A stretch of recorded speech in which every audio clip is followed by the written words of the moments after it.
Chair at this time lays out House Bill 1734 and recognizes its author, Chairman Leach. There is a committee substitute. The chair, without objection, lays out the committee substitute and asks Chairman Leach to explain it. All right. Thank you, Chairman Dutton, and members, good afternoon. Appreciate you allowing me the opportunity to lay out House Bill 1734. Members, this bill seeks to remedy what I believe is a longstanding injustice in our current legal system here in Texas. Currently, under Texas law, there is no legal mechanism for obtaining prenatal support before the child is born. And even after the child is born, a court is not required under Texas law to order the payment of prenatal and postnatal support. And this is even when a mother has requested this type of support and has provided evidence of those expenses. I believe that this is a glaring disparity between mothers and fathers that cannot and should not be ignored. And that's why I filed House Bill 1734. Currently, under Texas law, an argument can be made, and the reality often is that the mother is solely responsible for maternity costs and for any health care related expenses stemming from the delivery of a child. All of the prenatal expenses, prenatal support, this would include all the expenses that we're all aware of. It's expensive to have a baby, and in most cases, and under Texas law, the mother in many cases is required to bear 100% of those costs. The father is not legally obligated to contribute to these costs. With rising health care costs associated with childbirth, this disparity becomes even more pronounced. The purpose of this bill is to address this issue and to make retroactive child support to the earliest possible date of the child's conception, as determined by a physician, mandatory once paternity has been established or by the execution of a valid acknowledgement of paternity from the father. The substitute also establishes the presumption that doing so is in the best interest of the child. The substitute further makes clear for a court to order the father to pay an equitable portion of the prenatal and postnatal health care expenses of the mother and the child. The bill seeks to ensure that both parents share in the responsibility of bringing a child into this world, something that we welcome and encourage here in the state of Texas, and that mothers are not left to bear 100% of the financial burden alone. We must recognize in this state the significant financial costs associated with childbirth, as I've discussed, and provide support for Texas mothers in every way that we possibly can.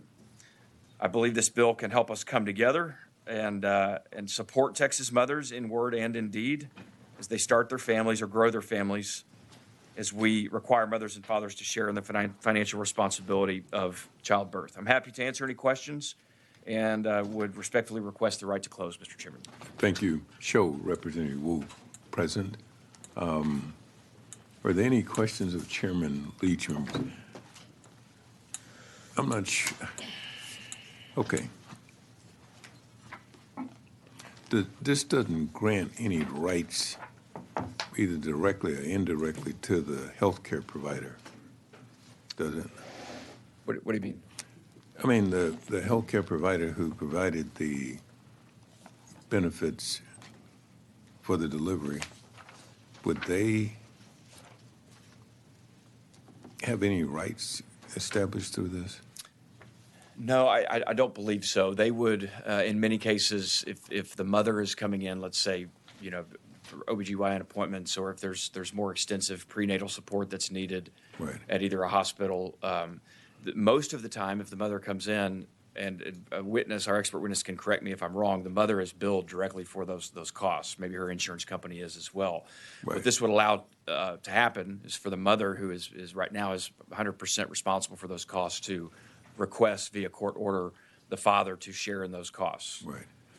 And if she has insurance, for example, the insurance carrier would pay for part of those benefits, but this wouldn't grant any rights to the insurance company to go out against the father. It would grant rights to the mother to seek half of out-of-pocket costs. And that right only extends to the mother.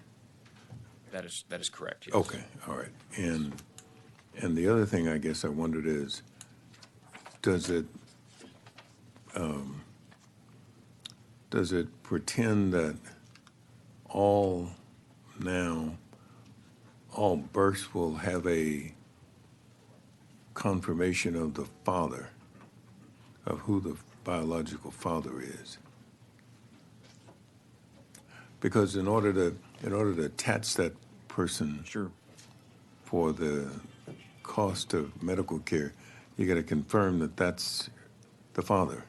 Correct. And we don't require that, except the court makes a finding of that sometimes in absentia. Well, this would all be at the election of the mother. The mother could choose not to pursue this, but if she did want to pursue this, I'm thinking about, Chairman, the situation where there's a mother who has a child, father's not in the picture, and let's say worst case scenario, she incurs, well, not worst case, but definitely a very very practical scenario that happens all the time is that, let's say there's severe there's challenges, there's issues with the baby. She incurs, let's say, hundreds of thousands of dollars of medical bills. Right.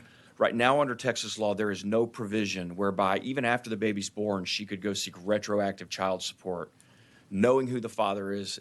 Paternity is proved. It's either acknowledged or proved. There's no mechanism right now under Texas law for her to go and seek any form of child support from that father, either currently or retroactively. Right, exactly.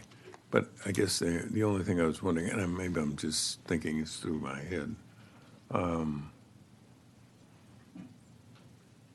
but the mother would trigger this. The mother would have to Yes, trigger the it. mother Okay. has the sole right to elect All right. whether to pursue this or not. All right, okay, I think I got it. All right, any further questions of Chairman Leach, members? Not hearing any, thank you. We'll give you the right to close. We'll start the public testimony on House Bill 1734. The chair calls Robert Garza.